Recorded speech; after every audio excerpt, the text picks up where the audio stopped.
Hello all welcome back to Janaki Ram Arts and essence of Indian tradition. So ఈరోజు ఒక beautiful short chain collections మన వీడియోలో. First collection ఇలా ఉందండి. కంప్లీట్లీ కొంచెం చిన్న చిన్న చేంజెస్ ఉన్నాయి ఈ 4 మోడల్స్లో కూడా, but pattern is same. And second collection ఇలా ఉంది. ఇది కూడా కొంచెం చిన్న చిన్న changes, but pattern is same. And కొంచెం గోల్డ్ రెప్లికా లా ఉంటున్నాయి ఈ మోడల్ అయితే మాత్రం. అన్నీ కూడా గోల్డ్ రెప్లికాసే, బట్ ఇది కొంచెం బాగుంటుంది వెయిట్ వైజ్.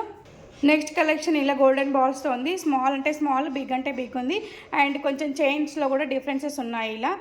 కంప్లీట్లీ ఈ పీసెస్ అన్నీ కూడా అవైలబుల్ ఎట్ జానకి రామార్ట్స్ ఎట్ లో ప్రైస్. నెక్స్ట్ ఇదొక కలెక్షన్, దీంట్లో 3 పీసెస్ అవైలబుల్. అండ్ ఇదొక కలెక్షన్, ఇదొక కలెక్షన్. అండ్ నెక్స్ట్ కలెక్షన్, దీంట్లో కూడా 3 pieces available. And next collection ఇది గొలుసు మోడల్ అంటారు కదా, ఇదొక కలెక్షన్ అండ్ ఇదొక కలెక్షన్. అండ్ కొంచెం డిఫరెంట్గా ట్రై చేయాలనుకున్న వాళ్ళు వీటికి కూడా ట్రై చేయొచ్చు. సో ఈ కింద ఇలా పెండెంట్ లాగా వచ్చేసింది, కొంచెం బాల్స్ వచ్చేసాయి, గోల్డ్ బాల్స్. సో కంప్లీట్లీ ఇవన్నీ కూడా short chains and 18 inches length ఉంటాయండి. ఈ చైన్స్ అన్నీ కూడా 18 inches length. And today offer price వచ్చేసి 500 విత్ ఫ్రీ షిప్పింగ్. ఆన్లైన్లో అయితే ఫ్రీ షిప్పింగ్ అండి, 500 విత్ ఫ్రీ షిప్పింగ్. సో మరి ఇంకెందుకు ఆలస్యం, మన నెంబర్ 81216937కి కాల్ చేయండి ఆర్ వాట్సాప్ చేయండి. మీ ఆర్డర్స్ని ప్లేస్ చేయండి. మీ ఒపీనియన్స్ని మా కామెంట్ బాక్స్లో తెలియజేయండి. Thank you all, have a great day.